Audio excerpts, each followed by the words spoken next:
All right, Mark Rogers TV, the voice of college football. If you have been locked in on the channel, you know that I'm bringing you as many guest interviews from bloggers, broadcasters, and writers across the industry as I possibly can, following their particular teams. I am generally recording those and then releasing those as I am able to. We have set aside this time, though, for an 8 o'clock live stream here with Cam Underwood from State of the U to track Miami's day on the recruiting trail and the signees, which I don't want to liken to the recent the recent tracking of the stock market, but it's not been a good sight for Miami fans in regards to what the recruiting ranking has looked like throughout the day. Yeah. Hey. Hi, guys. Welcome. No, it is, excuse me, not been good. Because Miami went 0-4 the day on players who were not committed to Miami. So every prospect that we were chasing or trying to flip or engaged in recruiting who was not already committed to Miami chose to go elsewhere. So as they joined other teams and other classes and things, rose, or their rankings rose, Miami's actually plummeted by not adding those, or not plummeted, but it lowered or fell by not adding any of those guys. So currently on 24/7 Sports, Miami has a national rank of 37 and ACC rank of 7 in recruiting this year, which is pretty bad. I'm going to keep it pretty, quite honest with you guys. So yeah, let's first go through those players who have signed, and there are 12 of them. Jeremiah Payton, 4-star wide receiver, Neptune Beach, Duncan U. Fletcher. He's going to come in. He's going to play right away. He's a top 70 guy nationally, like overall. Like, he's very good. Was a legend in the Jacksonville area growing up, winning awards and things as a optimist level player in middle school, coming into high school, even at scholarship offers before he even played a down of high school football. That's how good this kid is. So he's going to play. He's going to play right away. Keontre Smith, 5'11", 205 from Chaminade down here in South Florida. He is built similarly to Jaquan Johnson with a little bit more muscle to him, because Jaquan Johnson was like 190, getting up to maybe 200 pounds at the end of his career. Keontre Smith comes in at 205. I'm not saying that Keontre Smith is Jaquan Johnson as a player. I'm comparing their physical builds. However, Keontre Smith is a 4-star kid, and he's very good. He's going to play right away. Probably not on base defense, because Miami does have Amari Carter and Gervin Hall in front of him. But he can rotate in there, but he's going to be a player here for sure. Jafari Harvey from Vero Beach, 4-star defensive end, 6'4", 225. It's the third year in a row that Miami has gotten a very underrated guy at defensive end from the local area. 2 years ago, it was John Garvin, who was a starter this year and high up on the team in tackles for loss. I don't have that tab open on my computer to show you exactly or tell you exactly the number, but a lot. So John Garvin, Gregory Russo, he was the one who precipitated the offensive line change in the spring because he had 9 sacks in 2 scrimmages. So he was the second guy last year, and then now it's Jafari Harvey, 6'4", 225. He's a beast. He's going to play a lot. That's another name that you're going to need to know. Avery Huff also signed, linebacker from St. Thomas Aquinas in Fort Lauderdale. As has been reported, several, I should say, college recruiters said that Avery Huff was the best linebacker in the state of Florida this cycle, and that's high praise. So, yeah, he's going to come in, and he can be a rotation guy, and he might even have to step into a bigger role if the linebackers on Miami's current roster decide to go to the NFL, but we'll talk about that another time.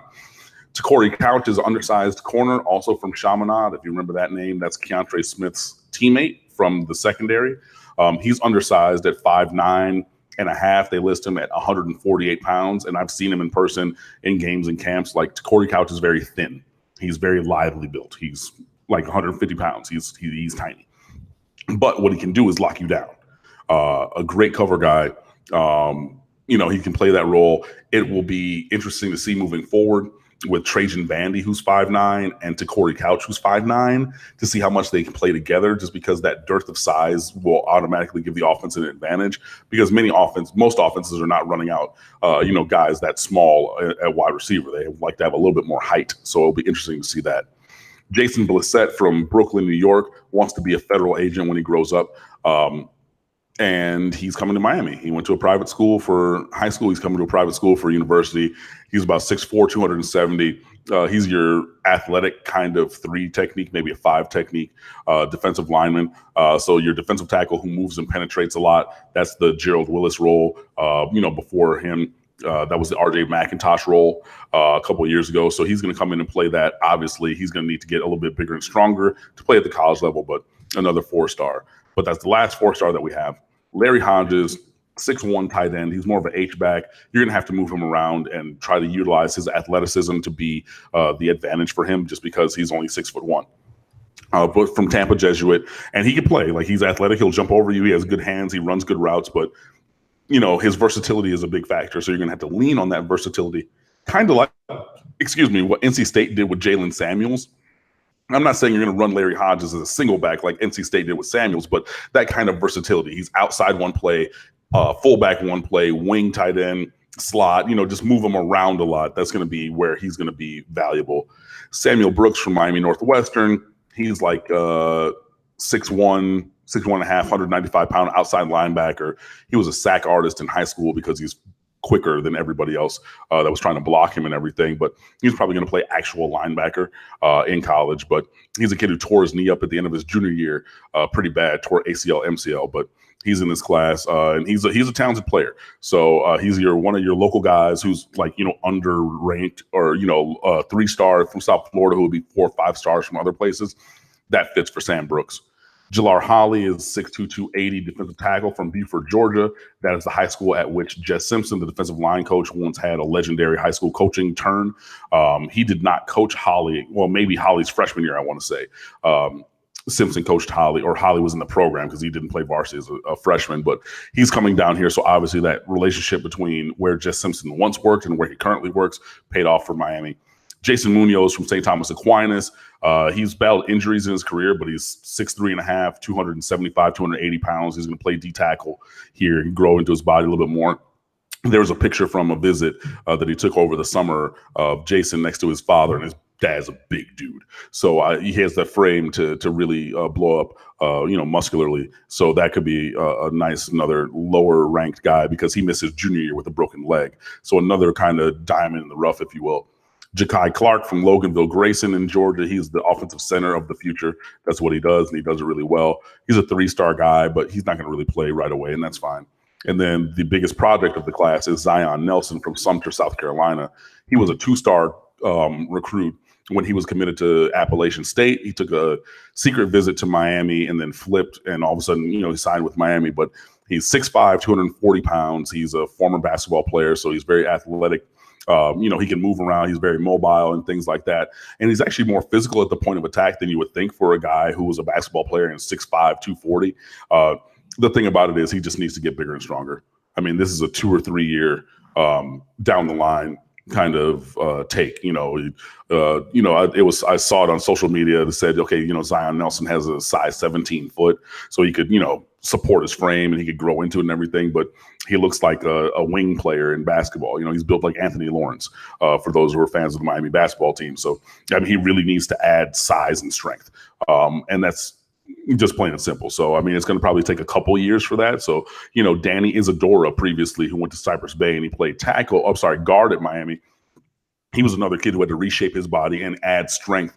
He didn't really contribute at Miami until his 3rd year, his redshirt sophomore season. So that timeline, or even into a 4th year, that's what we're looking at for Zion Nelson if he ever plays here. But those are the 12 guys who have signed.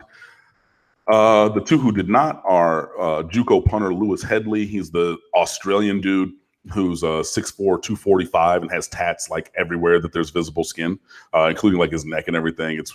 He has a great, obviously, accent being Australian and just a aura and everything. But Miami doesn't have room for him to sign until February, so he's going to wait and then sign in February. So that's all fine. The surprise of the day was Cameron Williams from Chaminade. You know that name because that's Keontre Smith and Corey Couch's teammate. He's not signing. And he's going to take more visits in January. And I saw rumors, and I'm not sure about the veracity or the truthfulness of those, that Cameron Williams might not have the grades to get into Miami. And that's kind of interesting because he goes to a prep school, a very highly thought of academic institution down here in South Florida. Chaminade Madonna is like not an easy, like a charter school that just kind of opens in a storefront and like kids go wherever else. Like, no, Chaminade is known for academics. Like they have kids who go to high level, institutions of higher learning all the time. So it'll be interesting to see if that is proven true or what happens with Cameron Williams. But he was going to sign and all of his teammates signed and he didn't. So there's that. So those are the 12 who signed and the 2 who didn't. And I guess we can talk about the misses or where we go. I don't know what, Mark's going to ask me, but I'll have an answer. Yes, you will. So I think the 3 alarming aspects or components of the news of the day for me would be, number 1, what the ranking is. Number 2 would be the misses that you alluded to but didn't run through because you ran through the signees. Right. And then number 3 would be the Jaron Williams news of his defection and transfer. Yeah. So if we want to pick these off one by one, the first would be the ranking. I think fans get caught up too much in the ranking being some kind of direct correlation of what's going to happen on the field. It's not. The 7th class in the nation might turn out to be better than the 3rd class and the 12th better than the 7th, but it's a strong indication. And obviously you don't want to be at 43 or whatever the number is right now. Right. You want to be at 15 or 20 to say, hey, we've got a competitive class to where we should be competing for championships in the conference. I mean, so we'll start there. Yeah, we're 37th nationally according to 247. I think we're 43rd nationally in rivals, and 7th or 8th, depending on which service in the ACC. That's simply not good enough. That's not good enough for the University of Miami. When you have the Vanderbilt SB Nation blog throwing shots about being 1 spot behind or ahead of Miami and things like that, like I chose between Miami and Vanderbilt for academics. We're talking about football, bro. Like this is a very different kind of interaction. So no, it's very problematic. 12 only because 12 guys have signed. There's 2 guys who have not signed. Who knows the status of Cam Williams? And I mean, if you're looking, where does I'm sorry, I'm supposed to move my phone, but I don't know where the assistance is supposed to come from because I'm sorry. I did not expect to see what I just saw. I will have to deal with that message imminently, but I will get to it later. Is that something that pertains to what our discussion is? That is something that is a private conversation that I am not at liberty to disclose, but I will have to deal with that at another time. The recruiting ranking, getting back to the lecture at hand, it's not good enough because the collection of talent in this class for Miami is simply not good enough. There are players to like. And I'm not going to say that everybody's trash because that's inaccurate. And I know that some people on social media are coming at me today saying, that I'm being very negative and things like that. I try to be pragmatic. You don't have a quarterback at all in this class and not really hope for one, except for Thomas Brown, the offensive coordinator at media day after practice where they were able to talk about recruiting with all the coaches. He said Miami's going to get a quarterback this year. It has to be a grad transfer or something. And now that becomes integral with the report that Jaron Williams wants to transfer. And when directly asked about it, because Jaron Williams was there, the quarterback coach, John Rick, cut off the reporter, Susan Miller-Degnan from the Miami Herald. I'll put it out there because it was already put out there. She asked the question to Jaron about, there's a report out there that you intend to transfer. Is this and John Rick cut her off, said, nope, we're good. Get out of here, move, whatever. Mark Richt was then asked directly at his press conference, and then he thoughtfully said, and I quote, "I'm not ready to make a statement about that right now." And anytime that something like that has happened in Mark Richt's tenure, that thing that has been asked about that is not answered at that time has come true. So like, asked earlier, hey, there's a rumor that N'Kosi Perry is suspended for LSU game. I'm not ready to talk about that. The day of the LSU game or 2 days before, N'Kosi Perry is suspended. Whatever it happens to be, that thing comes true. I heard there's a rumor that Amon Richards has a career-ending injury. He's not going to play. I'm not ready to say anything about that, but we'll address that when time comes true. Amon Richards out for his career. Like that happens. So I say that to say there's multiple points of evidence that in the same interaction, this should be proven, or probably will be proven true, because in any other similar interaction, that thing was proven true. Now, that means Jaron Williams will be leaving, 4-star All-American from last year. That means your quarterback room now goes down to 2. Mark and I spoke about this. I wrote about this last year, that if anybody were to leave and not bringing in a quarterback and recruiting, now you have 2 scholarship quarterbacks. And Kelsey Perry's already been suspended for a game. Actually, he's already been suspended. Cade Weldon, the other one, was suspended for 4 games. So the injury could befall one of them at any time. So you need another quarterback. I've been screaming this for years. Your number 1 recruiting rule is you had to have a quarterback in every class for this very reason. Thomas Brown saying that Miami's going to get a quarterback is based on blind hope to me right now. I don't see where it's going to come from. At running back, you got Asa Martin, who's a transfer from Auburn, who's disgruntled because they played him in 5 games, and the redshirt rule says you can play in 4. So they called his number in the Auburn game, the Alabama game, the last game of the year. He said, "Coach, I played in 4 games. If I cross the sideline during game action with my helmet on, that means my red shirt's gone." I said, "Martin, get in there." He had 13 carries this year. He was Mr. Alabama football the previous season when he was a recruit and everything. So he left from there. He's coming in, but he has to sit out in 2019, and he plays in 2020. Now, for the 2020 season, Miami has 3 of the top 10 running backs from last year, 2018's recruiting class. Lorenzo Lingard, Cam Davis, and now Asa Martin. That's good. But you have 0 high school running backs in this class. And, you have all the other guys on the roster. But if you're saving scholarships at running back for next year's guys, where there is a plethora of elite running backs nationally, what are you doing? Why? Asa Martin probably didn't have many other options, but he's coming in. Wide receiver, Amon Richards, career-ending injury. Jeff Thomas left the program. Now, all of a sudden, you go from needing 1 to probably needing 2 or 3 in this class. You make a late run at John Dunmore, one of the teammates of Cam Williams, Keontre Smith, and Corey Couch's Chaminade. That's a guy who I said Miami should have been after the whole entire time.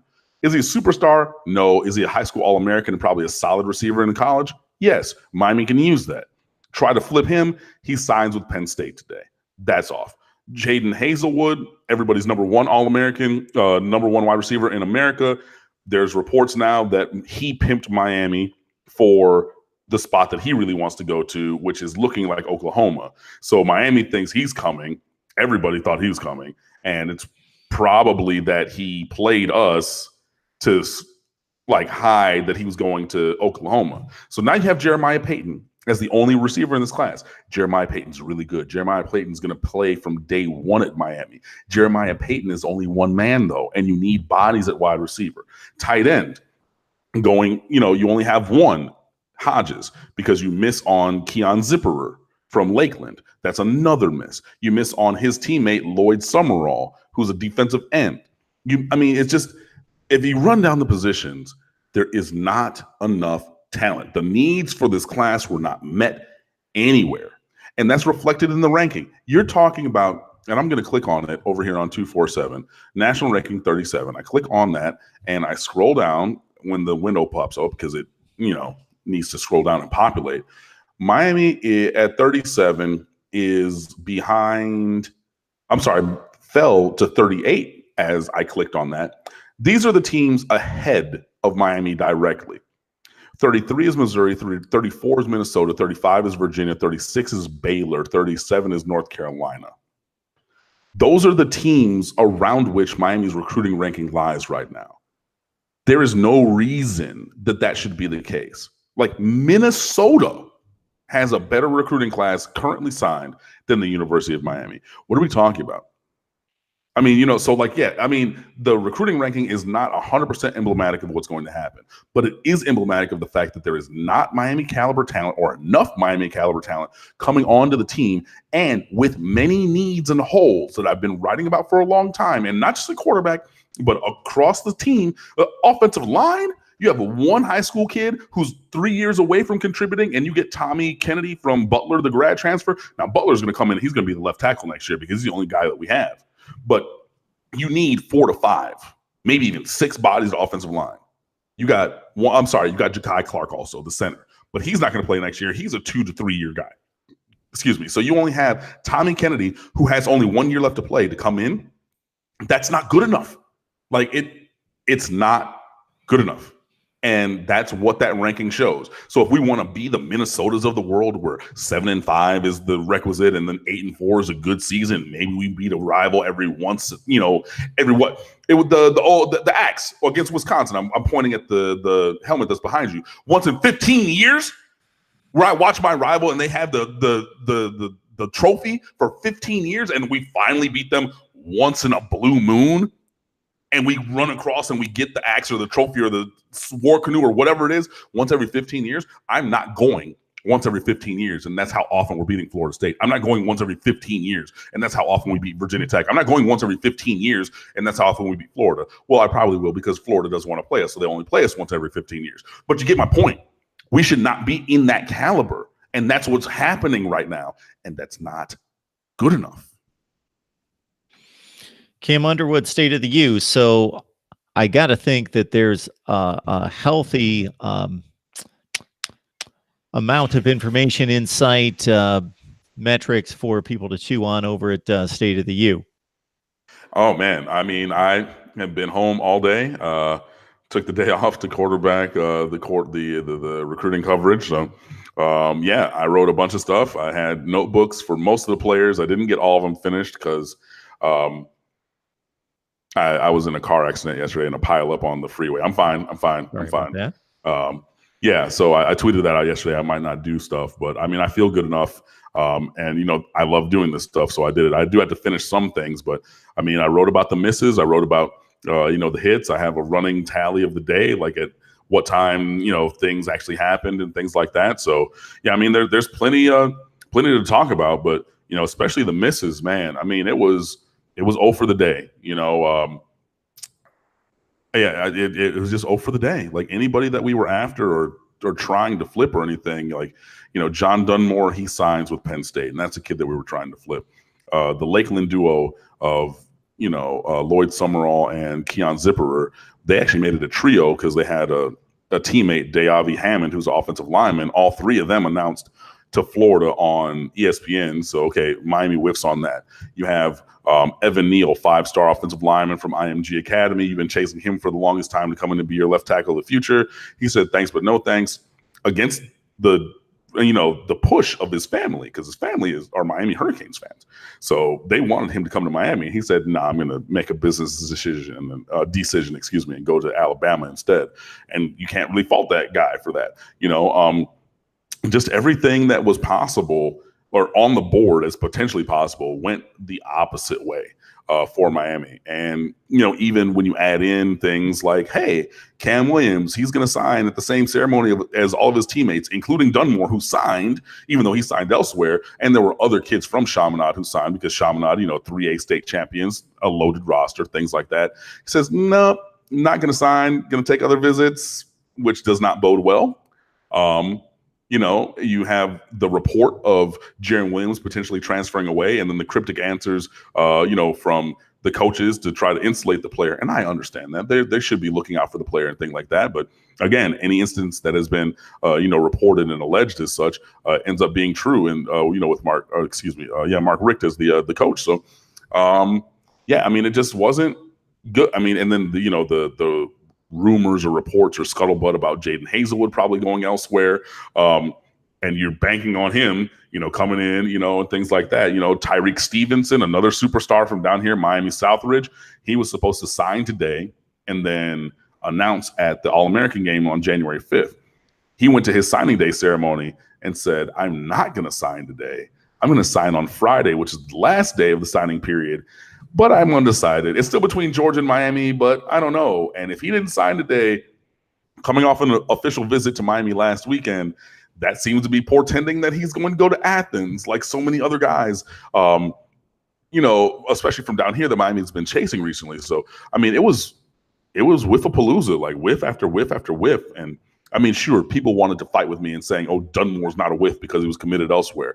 We put the effort in to try to flip him, so it was unsuccessful. So call it what you want, whether it's a whiff or not. But, I mean, only 12 guys in this class, and then the coaches are talking about they have 12 spots left, 8 on offense and 4 on defense. is what they're No, it was 3 defensive linemen. It was the other way. It was 4 on offense and 8 on defense is what they're looking to add to this class going forward. That's doubling. That's another recruiting class. That's like when I taught high school and I would say, my kids would or students would say, why do you, or how do you do this? And because I've been doing it for another lifetime on top of what you've lived. If I'm, double their age, you need double the amount of kids you have signed. And 80% of recruits are signing now. Where are these All-American 4-star kids coming from? Where are the guys down here that you're going to all of a sudden pull when they're not there? I'll tell you another story. Caleb Boateng, and I mentioned him the last time we were talking about offensive linemen. He goes to Fort Lauderdale High School that's not too far away from my house, begging for a Miami Hurricanes offer. He says, I want to be at Miami. I'm from here. It's a top They have a Cambridge program at Fort Lauderdale High School, so they do very good academics. So he's like, look, the academic component will fit. I want to be at Miami. And Miami did not offer him. And his other offers were like Minnesota, FAU, and whoever else. He pops up and signs with Clemson today. Clemson. 4-time defending ACC champion. 4-time consecutive college football playoff. Clemson. So Clemson, he's good enough for Clemson, even if he's a project. Even people, he's just going for the program. He's going to wear a jersey, never play. Even if that's true, he's good enough as a project prospect for Clemson to come down to Fort Lauderdale High School and offer him and get him to sign. But the Miami Hurricanes, who are 22 miles down the road, and he's begging. I'll pull up the tweets. I'll retweet them today. Begging openly for an offer. Camped at Miami a couple times. And we said, no, we're too good. We're not going to do that. We're not going to go that way. We're not going to lower our standards to offer you. But he's good enough to go to Clemson. So where are these guys? Where are these 12 additional players of quality in this class coming from? This is not the NCAA video game. Rest in peace, because I missed that game so much. But you're not going in and creating a player. And this is, I know people out there watching did this. You take a player and you create a player as you need a tight end. You want a wide receiver, quarterback, whatever. You give him all the attributes for that. But when you're assigning his position, you put him at punter. So he's a 1-star punter, but you go recruit the hell out of him. And then all of a sudden you put him in, you switch his position on the roster. Oh, I got a 99 rated quarterback who's a true freshman. Oh, we're going to win. This is not that. You're not generating anybody out of thin air. So I'm confused where these misses today don't matter, apparently, and who we've gone after is okay, but we need double the amount of guys we already have signed of Miami caliber quality to continue to have a roster that's more talented than everybody, to maybe have us compete against elite teams, or hell, even against decent teams, because that's been a challenge recently. And I'm supposed to expect that that's actually going to happen. I don't see where those players are from. I don't see how that happens. I'm questioning that process. And it just becomes more and more glaring with every single miss. And every year for the last 3 years, Mark Richt has come on this day of signing, whichever day it was, in February or in December. And he's talking about, hey, we're going to keep fighting. We're going to keep working. We're going to find other guys. There was one post-signing day signing in 2017. There was one in 2018. So you found one dude. Yeah, you keep looking. You found one dude and you got a couple transfers. I don't see it. Prove me wrong. Somebody who wants to go back and look it up. Look, tell me I was wrong and all these dudes came late or came after. I don't think that that's happened. And I defy anybody to tell me that. So to sit here and say, oh, yeah, we're just going to get not even 2, not even 3, 12 dudes of Miami quality out of thin air when 80 or 85% of prospects have already signed, I don't believe it. And I'm very skeptical that anything near that's going to happen. I really hate to cut this conversation short, but I'm late for my next guest because we have a mounting list of people online. But I do have one question, so I'm going to push him off a little bit, and then I've got the accordion effect working against me. Right, but I have to ask this question because I think the stock market analogy I threw in at the beginning of the conversation takes hold today when kids see, oh, he's not signing. This is just not a good situation, so I'm not going to sign. But moving back, the negative impact of Manny Diaz leaving, a 7-5 season, which of course isn't good, but still you've got your rival at 5-7 pulling in a top 15 class. So that can be overcome. And then on top of that, the mishandling of the quarterback situation. Do you think those are all the factors that contributed to what started off as a bad day and got worse? I think that those are all factors. And I think that there are even more. I think it goes back further than that. I think, just because I'm a musician, it's not the error at measure 37. It was the breath that you took wrong back at 25. There were things that you did not set yourself up for success. And then eventually at that time or at a time in the future, things fell apart. So I question the recruiting strategy. I question some of the interactions and engagements. And Andrew Ivins from 247 Sports, he wrote it accurately. Miami's not won a recruiting battle since September for anybody. September. I mean, yeah, like we flipped an Appalachian State kid. Cool.